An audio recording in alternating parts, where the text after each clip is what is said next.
Today we're talking about some of my favorite accessories for the new iPhone 16 lineup. I've had my 16 Pro Max for almost a month now already, and it has been awesome. Really looking forward to this video. I've got a ton of fun stuff on the list today, so let's just get right into it. First up is a new power bank. This is the Anker MagGo Slim Power Bank. For anyone that wasn't aware, they actually allow a full 15-watt wireless MagSafe charging through the Qi 2 wireless charging standard. That's new for the iPhone 16 lineup. I looked around. The options were still somewhat limited, so I'm hoping to see more options come onto the market. The MagGo Slim Power Bank is a pretty great choice though for our options so far. It has 10,000 milliamp hours of capacity or 38.7 watt hours, fully compatible with Qi 2, so you get 15 watts of MagSafe charging, but you also have the option of 30 watt charging out of the USB port. It'll also charge itself at 30 watts, which is really great. It's definitely slim for a 10,000 milliamp hour battery. It comes in at 14.7 millimeters thick, 7 ounces or 200 grams. This thing is definitely heavy for the smaller form factor. So far, it's been working really great for me.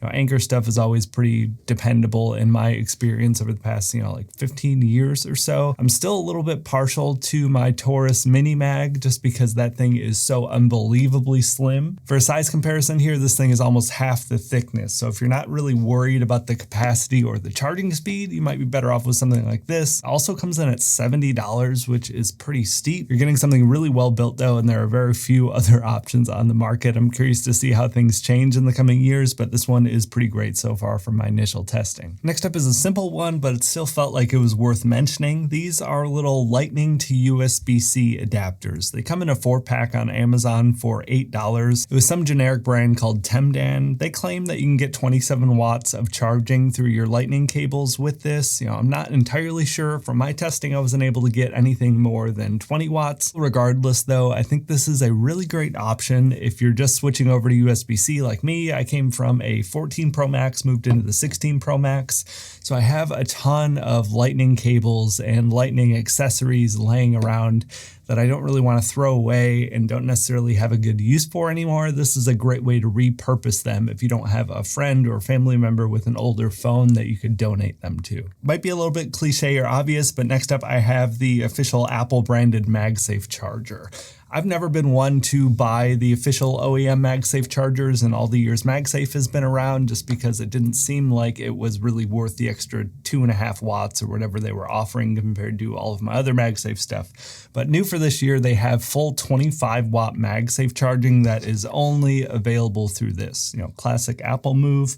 But regardless, that is a really big jump from the 15 watt Qi 2 wireless charging standard, and I think it might be worth actually paying for the more expensive OEM cables here. They're really not that crazy. They come in 1 meter or 2 meter lengths at $29 or $39 on Amazon right now. The cable itself is braided and feels really nice and premium. I would have loved to have seen some alternative colors potentially. That would be great. They did state in the keynote and all of the stuff that you need their Apple branded 30 watt charging brick to use this with. I can say for sure that you don't need theirs. You just need a 30 watt charging brick or larger. It'll work with power banks that offer more than 30 watts or any charging brick that offers more than 30 watts. Definitely a worthwhile upgrade, especially if you want the longer length. I know that hasn't been a thing in the past. I've never owned one. It never seemed worth it, but now it definitely does, and I love the faster charging. Really quick though, I want to give a huge thank you to MOFT for partnering with me on today's video and introduce you to the next item, the Snapphone Tripod Wallet. This is an update to my longtime favorite invisible tripod from MOFT, but with even more functionality built in. It's a 3-in-1 design that works as a phone stand, tripod, and now a wallet as well. I love keeping these with me when I'm out day to day, but especially for when I'm traveling. Having a mobile stand or tripod is extremely convenient for watching videos while in transit or bedside at the hotel. It's also been really nice for me to use if I'm trying to get a group photo or a time-lapse shot. It even works as a handheld vlogging tripod if you create content or just need longer arms for a group selfie. It also now can carry 2 cards, which is great, and typically all I need most of the time when I'm out and about, and even has NFC without removing your card for easy payments. Being so thin and light, it's really easy to throw into a sling bag or leave on the back of your phone and avoid bringing a wallet or bulkier tripod or stand.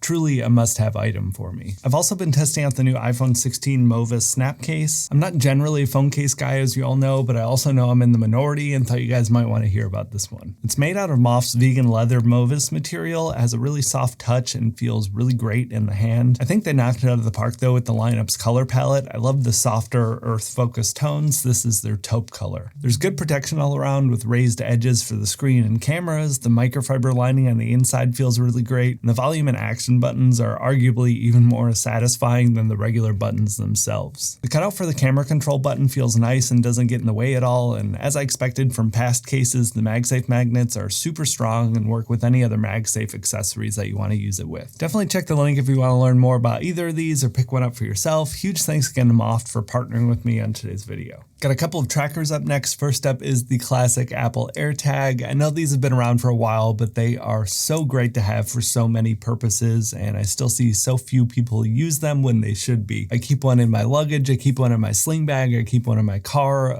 They're just really nice to keep track of things. It saved me when I left my bag at a bar during a concert one time. Really great if you have your luggage stolen or something. I just had a friend get their luggage stolen at the airport. No AirTag in there though, so they couldn't tell where it went. They're inexpensive, they're really easy to use. It's kind of a no-brainer. User replaceable batteries as well, which is a very un-Apple thing to do, but I love it. Can't recommend these enough, but I do have an alternative as well. I've been looking into some of the tracking cards, and there are a few options out on the market right now. I've been checking out the one from Eufy. It's their SmartTrack card. It's about the thickness of 2 credit cards, maybe even less. You have all of the Find My functionality built into the proper official Find My app. I think something like this would be a really great choice for a lot of people. I know I've gotten asked about it in the past. I don't typically use one of these in my wallet, but I always keep my wallet in my sling bag, and I have an AirTag in my sling bag, so I haven't felt the need to. But if you don't carry a sling bag around a lot, this would be a really great option. The form factor makes the wallet carry much more pleasant, but there are definitely some drawbacks to this compared to a regular AirTag. First up, you don't have the precision finding, so it'll tell you where it is, but it doesn't have the proper tracking, 2, 3, 4 feet away, where you can point your phone and it'll guide you to it. So if you lost it in your house, it's not really going to do much good. The other downside here is it is a non-rechargeable, non-replaceable battery. They say it has a 3-year lifespan, but after that, you just kind of have to toss it. I don't really love the idea of just, prematurely making e-waste without having a way to do that, but it's a great way to keep the costs down, I suppose. This is $17 compared to the AirTag's $25 right now. I do know Nomad makes a tracker card similar to this, but it comes in at $40, but you are able to charge it wirelessly, which is a really nice touch. So it might be worth checking that out if you're really sold on the card form factor. You're paying more than double the price, but it'll last more than a couple of years. Just kind of depends on where you're at budget-wise and what you need, but that would probably be a great one to check out as well. Always good to keep your devices clean. Next up is the KeyBudz AirCare 2.0 cleaning kit. This is actually designed to clean AirPods specifically, but I found it works really well for cleaning out phones, especially with speaker grills and the USB-C port, or previously the Lightning port. I got this a while back and it has been so great. You get several different cleaning tips, and they actually come with a little instruction manual in there as well to kind of guide you through the AirPods cleaning process. It's a little more straightforward for the phone since you're just cleaning out the grills, but really nice nonetheless. Also, in addition to the cleaning pen and tips, you get a nice set of like sticky squares, that sort of putty stuff. Really good for cleaning out speaker grills on your phone. I think because I'm not normally with a case, I tend to get a lot of lint in there, and the speakers get so quiet so quickly. I've got a fresh phone with fresh speakers, and I really want to keep it that way. The case itself is really nice. It's kind of designed to look like a stretched out set of AirPods. It closes magnetically. It's really nice to be able to have something specialized to keep your phone and AirPods clean. Gone are the days of trying to wedge a Q-tip down into the case or using a little utility blade to try and clean out speaker grills or something. It's been so much easier to keep everything cleaned up with this since I got it.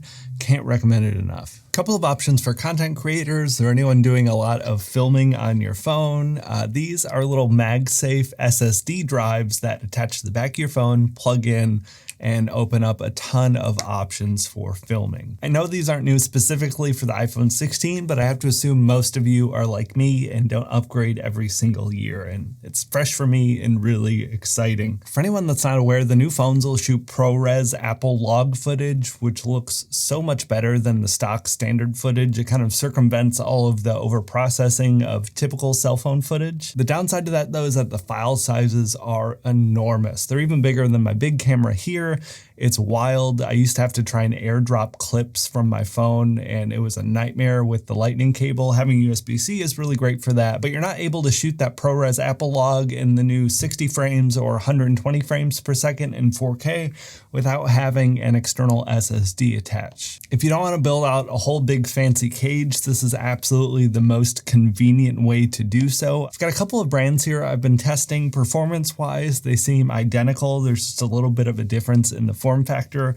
This white one here is from Affiro. This is a 1 terabyte SSD, and then I have this one here from DIGIERA. It's 2 terabytes. Read and write speeds are about the same on both of these. They both offer USB 3.2 Gen 2. Both get around 1,000 megabits per second on my MacBook. MacBooks don't support USB 3.2 Gen 2, unfortunately. They do claim up to 2,000 megabytes a second. It's been so nice having these, though. In the past couple of weeks, I've used them several times to get footage for the channel. I know there are a bunch of brands of these out there, but I can personally vouch for both of these. I've been using them. They've both been great. The only real differences here, like I said, performance is about the same. The DIGIERA one is just a little bit thicker though. So if you're worried about getting it as thin as possible, you might want to go with the Affiro, but you get a little bit more capacity with this one as well.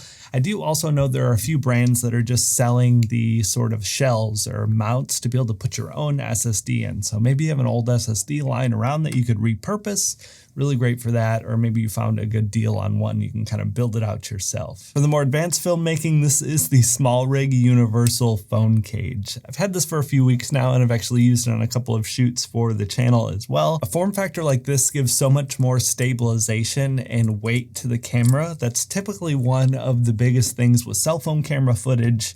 You can just kind of tell it's small and light. It's the same thing with the DSLR here versus, a big RE camera or a RED camera or something. This one in particular was my pick though. I really like the handles that are included. You have a ton of mounting options all around on both the handles and the cage itself.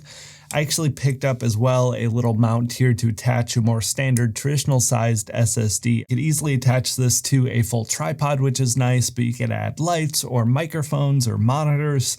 You could really kit this thing out like they do on those, big professional shoots that say shot on iPhone. They do make a quick release MagSafe version of this, but I just felt a little bit more comfortable with the physical clamp. The MagSafe one was also $30 more, which was a bit of a bummer.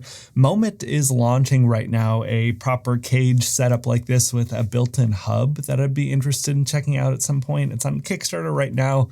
Maybe I'll pick one up when it goes live, but nonetheless, really great addition to the setup. Next up for the mobile gamers, this is the Backbone 1 gaming controller. These have been around for a while. I've actually had one myself in the Lightning variant. I picked one up with USB-C. I really love this form factor though, and I think the Backbone is my favorite of these sort of mobile phone conversion gaming controllers. Gaming while traveling can always be a bit of a challenge. I have a Legion Go that I really love. It is significantly larger than this though, so it kind of limits the packability and options for that. You can also bring just a standard Xbox controller and connect it via Bluetooth, which is nice, but again, much more bulky.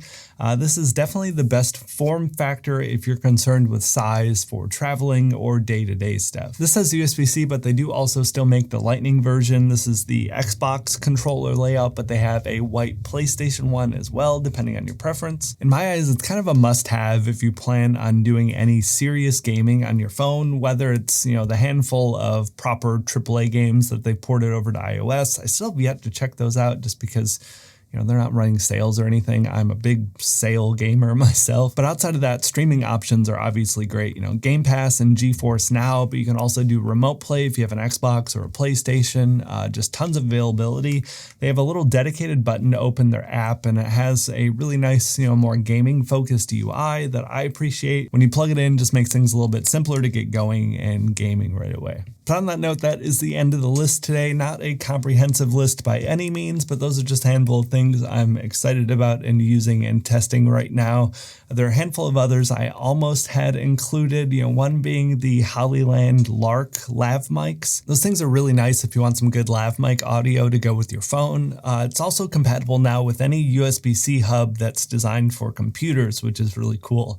I wanted to put one in the video, but I couldn't actually find the right sort of I/O and format that I really wanted. In my head, I want to be able to plug in an external display or my XR glasses. I want to be able to keep the phone charged, and I also want to be able to have an SSD plugged in. So if you have any good ideas for that, let me know. If you have any other iPhone accessories that you've been using or liking, let me know. If you got the iPhone 16 Pro, how's that been working for you? Do you like it as much as I have? I'd love to hear from all of you down in the comments. Thank you all so much for watching though, and I'll talk to you in the next one.